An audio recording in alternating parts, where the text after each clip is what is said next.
This is the introduction to the Chitra Lane potty training program. You see, toilet training, especially in Sri Lanka, is absolutely no problem in the villages because they don't have pampers, they don't use pampers, and they don't have the money to buy pampers or nappies. And from the day the child is born, the whole family gets involved in just holding the child out. If they want to do the big job, they still carry the child and hold. When they're sitting, they will sit them on their feet and get them to sit. So that is love.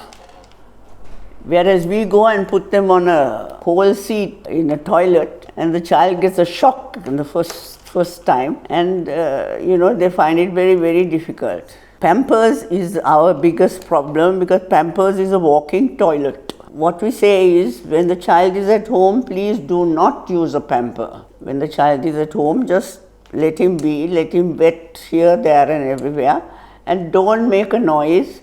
Just take an old towel and just push it on the wet place and leave it, and don't even clean it up because that is all attention for the child. So ignore that, and then when the child is not around, then you clean it up. You see, and if you have to change the child's panties, you just change it without making a noise and without saying, you are a bad girl, bad boy for doing this. Never, never, never say that. You see, and never use negative words for the child because, then they get negative thoughts and they feel that is also attention.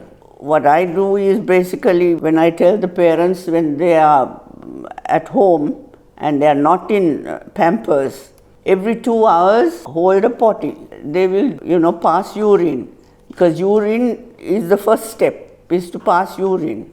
And then once she learns to pass urine in the potty, she or he learns to pass urine in the potty and does it only then. And if the child wets himself, it is only because the mother has forgotten to hold him every 2 hours.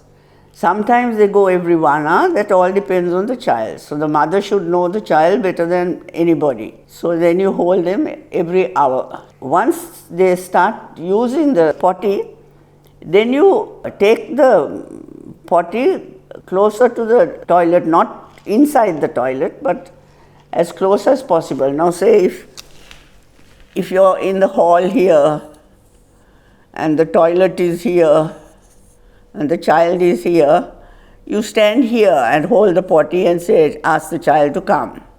Then in about 4 or 5 days you hold it here, then you hold it here, then you hold it here. You see, then this is the toilet seat, then you put the potty inside here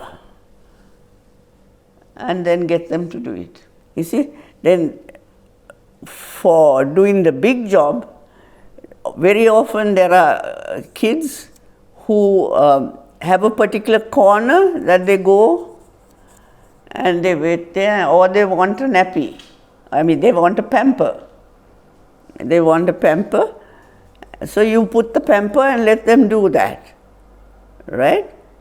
But then what you should do is, because they don't have a pamper, you try and take them closer again to the toilet, the same way. And then when you go into the toilet, keep the pamper on and let them do the job in the pamper sitting on the toilet.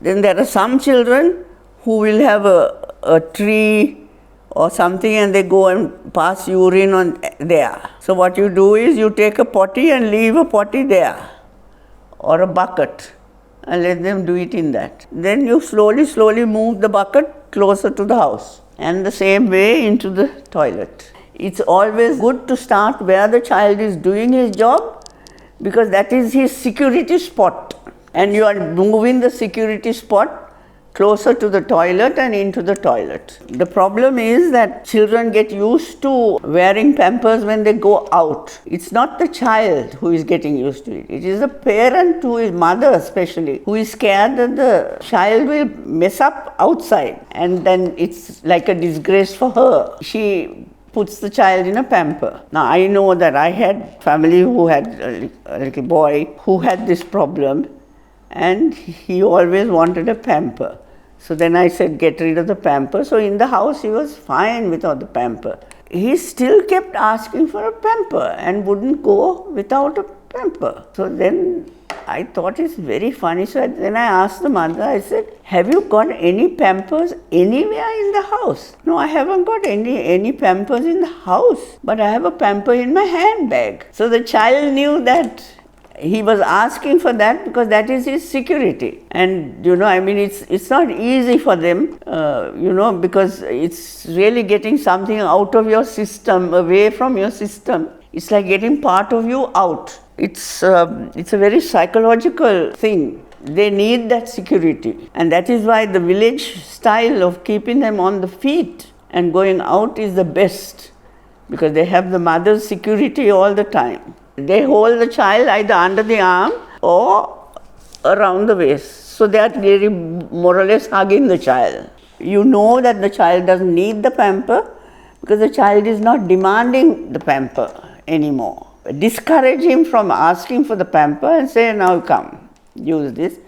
And talk to him sweetly and nicely and sing a song. And well, that makes the child definitely comfortable. And the child will use the potty.